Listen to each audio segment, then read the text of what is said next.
I would rather have a cure for PFS than win I'm in Canada, than win the Canadian lottery, which is like the big grand prize is 50 million bucks. I would throw that away in a second just to be cured from this, just to have my normal life back.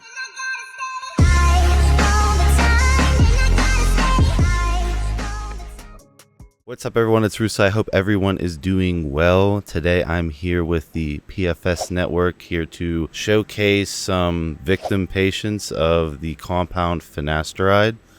Now, finasteride is the most commonly prescribed hair loss medication pretty much around the planet, and is an anti-androgen that is mostly tolerated by the general population.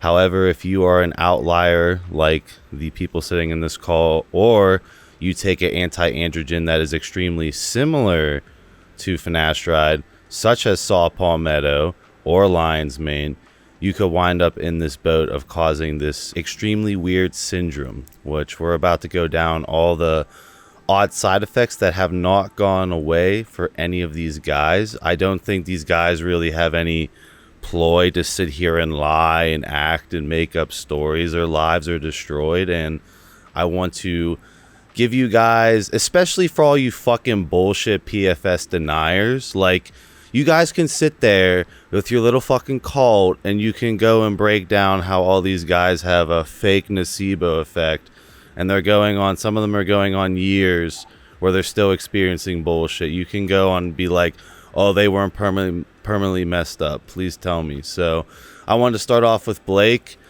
Give me what happened. Hey Ryan, thanks for having us on today. So I took finasteride in 2013. It's actually been 10 years. It's hard to believe. 10 years. Yeah, so it's hard to believe. And like right away, right from the jump, I started getting side effects. But the doctor who prescribed it, he told me that, you know, these things would probably, you just get used to it. So I pushed through, and I was kind of, it was a lot, but I was worried about my hair, and I wasn't even losing my hair. It was just like, it was something that I didn't want to lose. It was a preventative measure, so stupid and vain of me. And then basically it got to about 3 weeks, and I couldn't take it anymore. Like, I was just feeling like a general sense of malaise. I'd wake up with like a racing heart, like high blood pressure, like my genitals were cold. They would feel like they were shrinking, but I was like, this has got to all be in my head. I was like, I'd never felt anything like this in my life. So what was like, the time frame you're on the drug before you're like, fuck it, I'm done?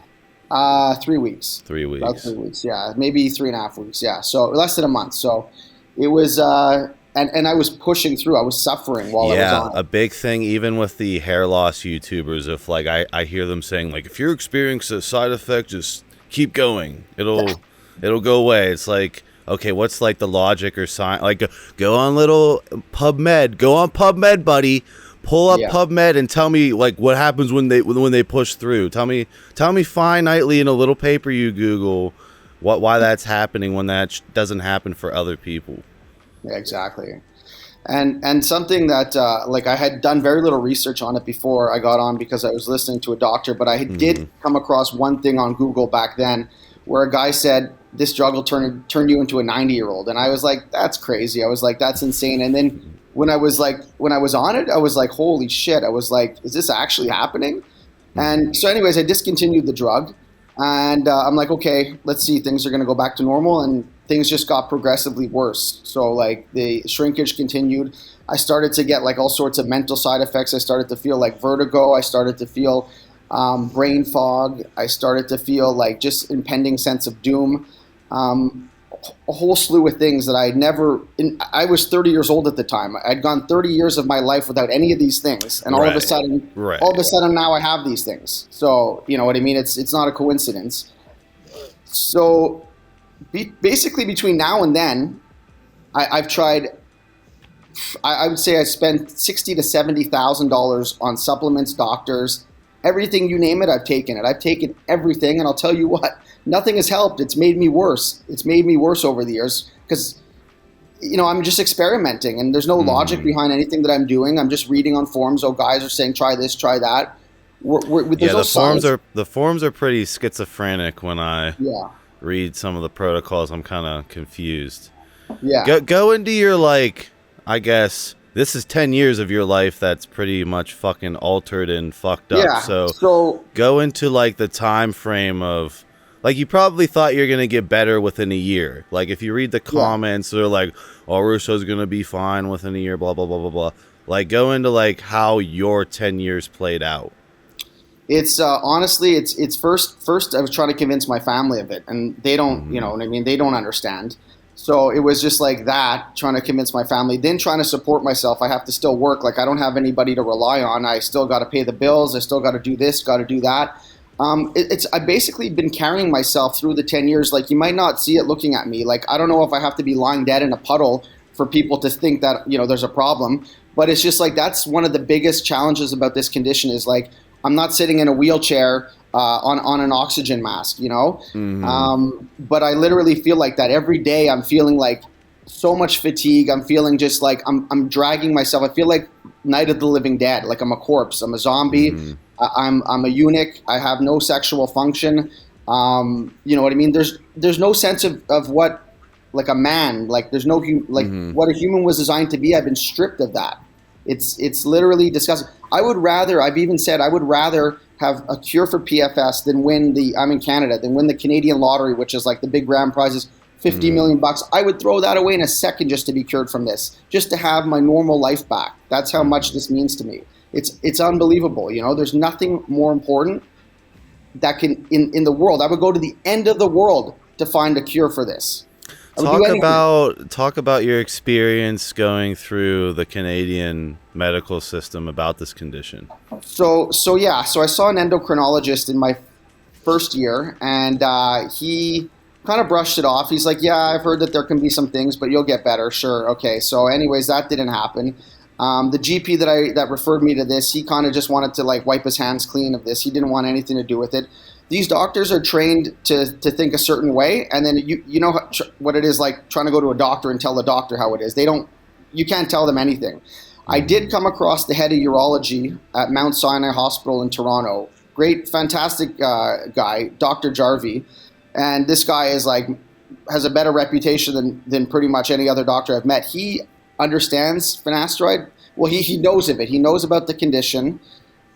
He recognizes it, but he said there's nothing we can do. He goes, there's no cure, there's no information. He goes, our hands are basically tied. I don't know what to do. He's allowed me to try HCG, testosterone. He's kind of been open. Go into your experience with testosterone, because like a lot of my comments were like, oh, you just pin test and you're good, even though I pin like fucking 80 cc's of test since this happened to me in this. Oh yeah, I've pinned test, I've pinned Masteron, I've tried Proviron. I've tried it all. Honestly, I've tried the transdermal testosterone, I tried the injection, I tried it all. Honestly, it made the shrinkage even worse, believe it or not. And I know other guys had that experience too. So that's gonna be so hard for my audience to believe. That's gonna blow all the bodybuilders in the comments below. I have friends that are big at the gym, you know what I mean, and they couldn't believe it. He's like, oh, just take a bunch of tests. I was like, what the fuck do you think I've been doing, man? I was like, of course. And it's just like, it's just the body isn't synthesizing it properly. We're not normal anymore. Enzymes have been changed. Cascading effects have happened. Testosterone doesn't work on our body the way it's supposed to anymore. So it's not like, you know, it doesn't work. And I've tried everything. HCG, you know, it makes me feel a little bit better mood, and then that's temporary, and then that's it. But what about all the rest of my symptoms? And the amount of symptoms that I have, honestly, it's a laundry list. Like, it's so long and unbelievable. It's crazy. Like muscle wastage, like just pain in my bones, shrinkage, changes in my bowels, my digestion. Like my bowels look like a newborn baby, like soft, like, you know what I mean? It's just weird. And then I get bloating all the time. Some things that might sound hard to believe are this. So my head, you know, when you wear a fitted baseball cap, it's a fitted cap. My head is now swimming in caps that I used to wear. Like, I can't even fit in them. They're like a couple sizes too big. Another example is a wristwatch. My wrist, the same notch I would have the same wristwatch on, I have to have it on 3 or 4 notches smaller now. Like, how does that make sense? It's like my body's been feminized. It's crazy. It's crazy.